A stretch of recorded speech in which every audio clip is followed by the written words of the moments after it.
ఓం నమ శివాయ. అందరికీ నమస్కారం అండి. శివుడి అనుగ్రహం పొందాలంటే ప్రతి ఒక్కరూ కూడా శివరాత్రి రోజు ఖచ్చితంగా చేయవలసిన 5 పనులు ఇవేనండి. మన హిందూ ధర్మంలో మహాశివరాత్రికి ఉన్న ప్రాముఖ్యత చాలా అంటే చాలా అపారమైనది. ఈ 2026 సంవత్సరంలో ఈ పవిత్ర పర్వదినం రోజున అంటే ఫిబ్రవరి 15వ తేదీ ఆదివారం నాడు వస్తుంది. చతుర్దశి తిథి ఫిబ్రవరి 15 మధ్యాహ్నం 1:21 ప్రారంభమయ్యి మరుసటి రోజు ఫిబ్రవరి 16 మధ్యాహ్నం 2:45 వరకు ముగుస్తుంది. అయితే శివరాత్రి పూజకు అత్యంత ప్రధానమైన కాలం ఫిబ్రవరి 15 అర్ధరాత్రి 12:09 నుండి 1 మధ్య వస్తుంది. దీనినే లింగోద్భవ కాలం అంటారు. ఈ సమయంలో పరమశివుడు జ్యోతిర్లింగ స్వరూపంగా ఆవిర్భవించాడని, కాబట్టి ఈ సమయంలో చేసే ఆరాధన అనంతమైన ఫలితాలను ఇస్తుంది. లింగ పురాణం ప్రకారం ఒక వేటగాడు తెలియక చేసిన శివార్చనకే శివుడు మోక్షాన్ని ప్రసాదించాడంటే మనం భక్తితో చేసే ఆరాధన ఇంకెంతటి ఫలితాలను ఇస్తుందో మీరే గమనించాలి. ఈ రోజున మనం ప్రధానంగా పాటించాల్సిన 5 ధర్మాలు ఉన్నాయి. అవి అభిషేకం, ఉపవాసం, జాగరణ, బిలవర్చన మరియు శివనామస్మరణ. వీటిని సోక్షాక్తంగా ఎటువంటి తప్పులు లేకుండా ఎలా ఆచరించాలో ఇప్పుడు మనం ఈ వీడియోలో వివరంగా తెలుసుకుందాం. అలాగే మొదటిసారి మీరు మా ఛానల్ చూస్తున్నట్లయితే మా ఛానల్ సబ్స్క్రైబ్ చేసుకుని నన్ను సపోర్ట్ చేయండి. కామెంట్ బాక్స్లో ఓం నమ శివాయ కామెంట్ చేయండి. మొదటిగా అభిషేకం గురించి మాట్లాడుకుందాం. మాట్లాడుకుంటే పరమశివుడు అభిషేక ప్రియుడు. అభిషేకం నిర్వహించుకోవడానికి మీ ఇంట్లోనే ఒక చిన్న శివలింగాన్ని ఉంచుకోవడం ఉత్తమం. ఇంట్లో శివలింగం ఉండకూడదని, ఉంటే అనర్థాలు జరుగుతాయని ప్రచారంలో ఉన్నవన్నీ కూడా కేవలం మూఢనమ్మకాలు మాత్రమే. మన బొటనవేలు కంటే చిన్నదిగా ఉన్న స్ఫటిక, వెండి లేదా రాతి లింగాన్ని పూజ గదిలో ఉంచుకొని నిత్యం ధూపదీప నైవేద్యాలతో ఆరాధించవచ్చు.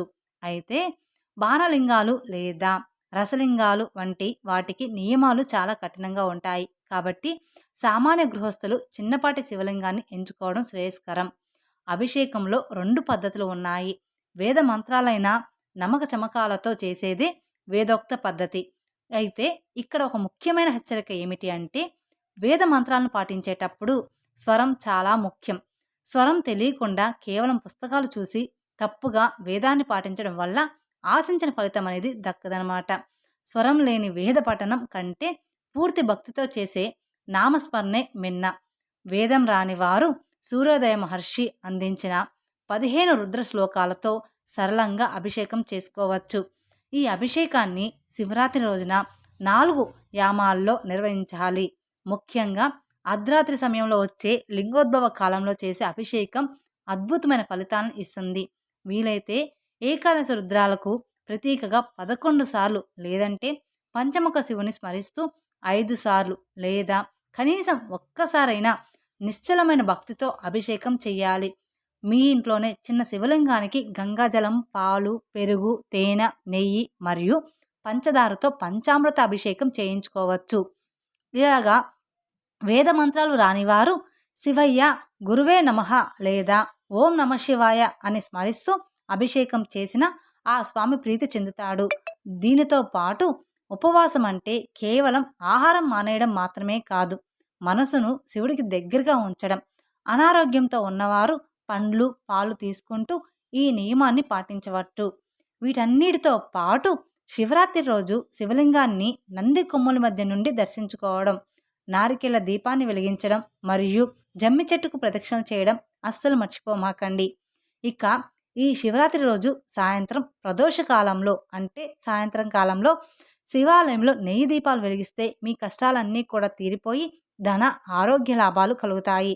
మన చుట్టూ ఉన్న ప్రతి జీవిలోనూ శివస్వరూపాన్ని చూడడమే ఈ పూజలన్నిటికైనా అసలైన పరమార్థం.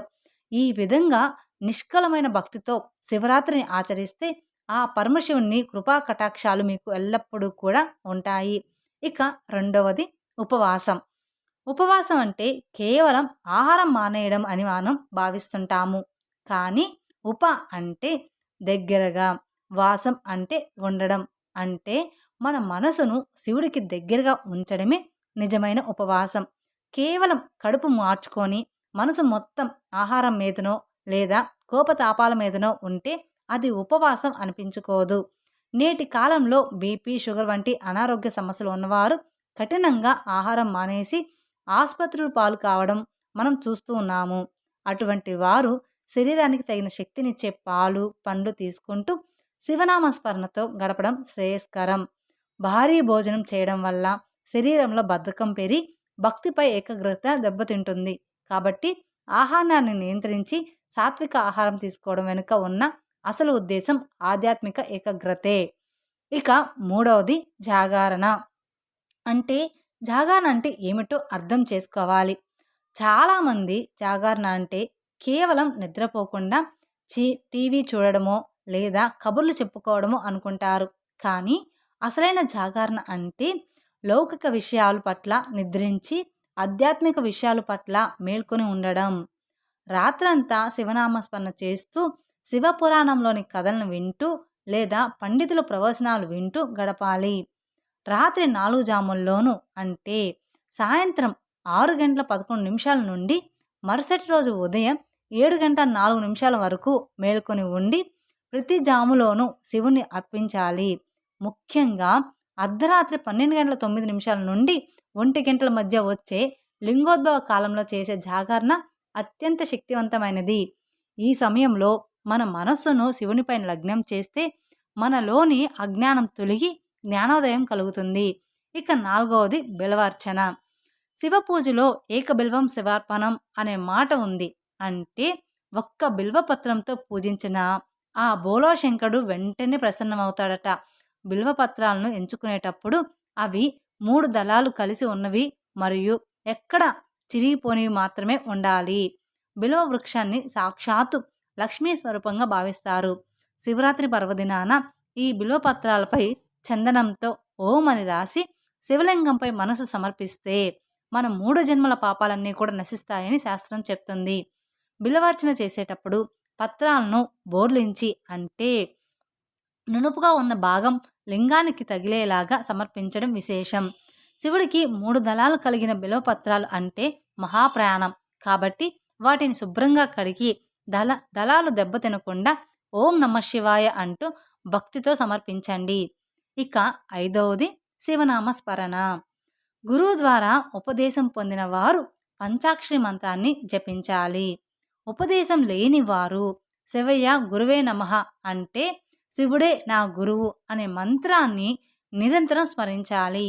ఈ 5 పద్ధతులు ఒక ఎత్తైతే వీటన్నిటి వెనుక ఉన్న అసలైన అంతరార్థం సర్వం శివమయం అని గుర్తించడం. రుద్రం మనకు బోధించే పరమార్థం కూడా ఇదే. చెట్టల్లో, ప్రాణుల్లో, పేదవాడిలో అంతటా కూడా ఆ పరమేశ్వరుడే ఉన్నాడని గుర్తించడమే నిజమైన శివతత్వం. పూజ గదిలో చేసేది సిద్ధాంతమైతే బయట ప్రపంచంలో ప్రతి జీవిలో శివుని చూడడం కూడా ఆచరణ. శివరాత్రి రోజు మీ ఇంటికి వచ్చే ఏ జీవినైనా కూడా ఆకలితో ఉన్నవారినైనా ఆదరించడం అంటే సాక్షాత్తు ఆ శివయ్యను పూజించడమే. ఈ విధంగా నిష్కలమైన భక్తితో శివరాత్రిని ఆచరిస్తే ఆ పరమేశ్వరుడు ఖచ్చితంగా మీ కలలోనే లేదా ధ్యానంలోనో దర్శనమిచ్చి మిమ్మల్ని అనుగ్రహిస్తాడు.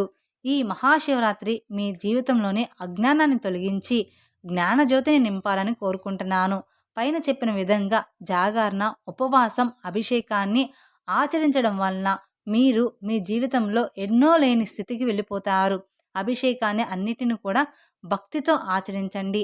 తెలుసుకున్నారు కదండి శివరాత్రి రోజున ముఖ్యంగా చేయవలసిన పనులు ఏమిటి అనేది. ఈ వీడియో కనుక మీకు నచ్చినట్లయితే మరికొందరికి షేర్ చేయండి. అలాగే మొదటిసారి మీరు మా ఛానల్ చూస్తున్నట్లయితే మా ఛానల్ సబ్స్క్రైబ్ చేసుకొని నన్ను సపోర్ట్ చేయండి. అలాగే కామెంట్ బాక్స్లో ఓం నమః శివాయ కామెంట్ చేయండి. మరిన్ని అప్డేట్స్ కోసం పక్కన ఉన్న బెల్ ఐకాన్ ప్రెస్ చేస్తే మా వీడియోస్ మొత్తం మీకు నోటిఫికేషన్ ద్వారా అందుతాయి. Thank you.